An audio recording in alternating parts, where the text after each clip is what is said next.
Collègue, la parole est à Monsieur Paul Molac pour une question à Monsieur le ministre de l'Économie et des Finances. Vous avez la parole, mon cher collègue. Merci, Monsieur le Président. Monsieur le Ministre, je souhaite vous interroger sur le conflit opposant le Crédit Mutuel Arkea au Crédit Mutuel 11 CIC.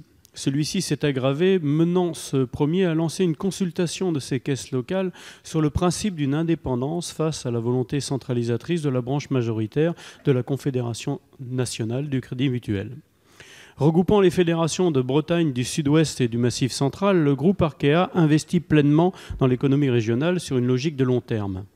Avec 10 000 emplois basés en région et une prise de décision locale, le siège étant au Relais-Quéruon à côté de Brest dans le Finistère, Arkea se hisse au rang de 7e banque de France pour le produit net bancaire. Arkea dispose d'une solidité financière au plus haut niveau de la place bancaire française et dispose d'une capacité d'autofinancement évaluée à 93%. Par ailleurs, au niveau européen, elle se situe dans le premier quart des 120 banques supervisées par la BCE. Quant au niveau régional, elle affiche en 2018 le premier résultat privé de Bretagne. Le résultat du groupe Arkea prouve qu'il est possible de réussir en se focalisant sur l'économie réelle, ce qui est en opposition avec le modèle du CM11-CIC, qui est d'être une banque universelle présente sur tous les continents et sur tous les métiers, dont ceux de la banque de financement et d'investissement. La centralisation ou rationalisation initiée par le Conseil national de crédit mutuel depuis l'automne 2015 fait craindre une disparition en région des services centraux, filiales, caisses, agences et centres d'affaires. Le risque sur l'emploi est estimé au minimum à 4 500 emplois directs et indirects. Arkea a initié un processus de consultation de ses caisses locales sur l'indépendance du groupe dans la pure gouvernance coopérative et mutualiste et en totale conformité avec ses statuts. Les résultats définitifs seront officialisés à partir de demain. Pour autant, tous les éléments disponibles à ce stade indiquent que le vote sera un véritable plébiscite pour l'indépendance du groupe Arkea et de ses caisses locales.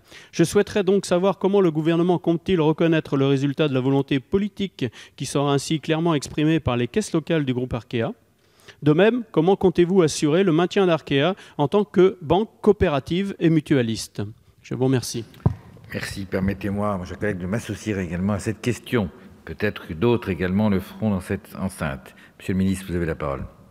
Merci, Monsieur le Président, Mesdames et Messieurs les députés, Monsieur le député Molac. Tout d'abord, je voudrais rappeler que les pouvoirs publics ont toujours cherché à favoriser une sortie par le haut de la situation actuelle du Crédit Mutuel, avec une solution qui ne fragilise pas le groupe Crédit Mutuel ni le secteur mutualiste dans son ensemble et qui puisse respecter les identités de chacun des sous-groupes. C'était l'objectif de la mission de médiation confiée à Christian Noyer par la directrice générale du Trésor et le gouverneur de la Banque de France, et dont le gouvernement partage les conclusions, tant en ce qui concerne le caractère préférable du maintien d'unité qu'en ce qui concerne les voies éventuelles d'une séparation, si celle-ci devait s'avérer inévitable. En tout état de cause, alors que les dirigeants de Crédit Mutuel Arkea ont lancé fin mars une consultation des conseils d'administration de leur caisse locale, afin d'obtenir un vote d'orientation sur le principe d'une séparation avec le reste du groupe Crédit Mutuel, le gouvernement veut dire sa fermeté sur 2 points. Le premier, ce différend de nature interne au groupe Crédit Mutuel relève en premier lieu de ses différentes composantes. Les perspectives de séparation que CMA pourrait présenter ne peuvent donc pas reposer sur l'hypothèse d'une modification du cadre législatif des banques mutualistes. Le gouvernement exclut de modifier les dispositions législatives régissant ces groupes. Non seulement une telle modification reviendrait pour le gouvernement à prendre parti dans le conflit interne au groupe, mais surtout elle serait susceptible d'aboutir à une fragilisation du modèle mutualiste dans son ensemble, dans l'esprit notamment du régulateur européen. Il en résulte qu'après une éventuelle décision de séparation du groupe Crédit Mutuel, Crédit Mutuel Arkea perdrait son statut d'établissement bancaire mutualiste et ne pourrait pas solliciter un nouvel agrément de même nature. Le deuxième point sur lequel nous voulons faire preuve de fermeté est pour dire que le nouvel établissement à constituer pourrait en revanche, et sous certaines conditions, choisir de rester dans le secteur coopératif avec les caractéristiques qui s'y attachent en termes de gouvernance et d'appartenance au monde de l'économie sociale et solidaire. Il est avant tout primordial qu'un éventuel vote sur la séparation puisse être précédé d'une information complète et précise des sociétaires sur le scénario de séparation envisagé et ses implications juridiques, prudentielles, financières et commerciales. Il en va, selon nous, de la sincérité et de la crédibilité de la consultation des sociétaires sur un choix stratégique dont les conséquences, en termes de risque, de structure, de stratégie, voire même de viabilité de l'ensemble CMA, sont potentiellement très importantes pour les sociétaires, les salariés et les clients, si cette voie de la séparation devait finir par s'imposer. Or, le gouvernement n'a pas connaissance à ce jour d'un tel scénario qu'il appartient aux dirigeants de CMA de définir. Comme la presse s'en est fait l'écho, Les autorités de supervision françaises et européennes, qui ont pourtant pris connaissance du dossier soumis aux sociétaires à l'occasion de la consultation sur laquelle vous m'interrogez, n'en ont pas non plus connaissance. Elles n'ont donc pas pu, a fortiori, se prononcer sur les risques qui résulteraient de la sécession d'Arkea, et ne pourront le faire que lorsqu'un tel scénario leur aura été formellement présenté. Mais elles seront en tous les cas appelées à se prononcer, dans la mesure où ce sont elles qui donneront ou pas l'agrément à la nouvelle entité si la séparation devait se concrétiser. En résumé, pour conclure, Monsieur le Président, les pouvoirs publics souhaitent avant tout la protection des déposants et des clients du groupe Crédit Mutuel et de l'ensemble des banques mutualistes.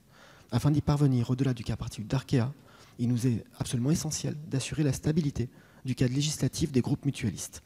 Dans ce cadre et sous ces réserves, le gouvernement appelle les dirigeants du groupe Crédit Mutuel à faire preuve de la plus grande diligence, ainsi que d'une complète transparence à l'égard des sociétaires et des clients du Crédit Mutuel Arkea, si ceux-ci devaient être sollicités pour décider définitivement d'une séparation du groupe Crédit Mutuel. Il faudrait que ce soit fait en toute transparence. M. Molac, très brièvement. Oui, et je vous remercie, Monsieur le Ministre. Donc, effectivement, je vois bien la préoccupation du gouvernement de préserver effectivement les déposants, et on le comprend aisément. Sur cette affaire, je pense qu'aujourd'hui, nous allons inéluctablement vers une séparation. Alors, je note que le gouvernement se dit ouvert à une possibilité de nouvel établissement dans le secteur coopératif. Je crois que c'est la volonté aussi des caisses locales que de rester dans un secteur coopératif et dans l'économie sociale et solidaire. Donc, je crois que c'est une bonne chose. Par contre, je vois mal aujourd'hui comment on pourrait éviter cette séparation.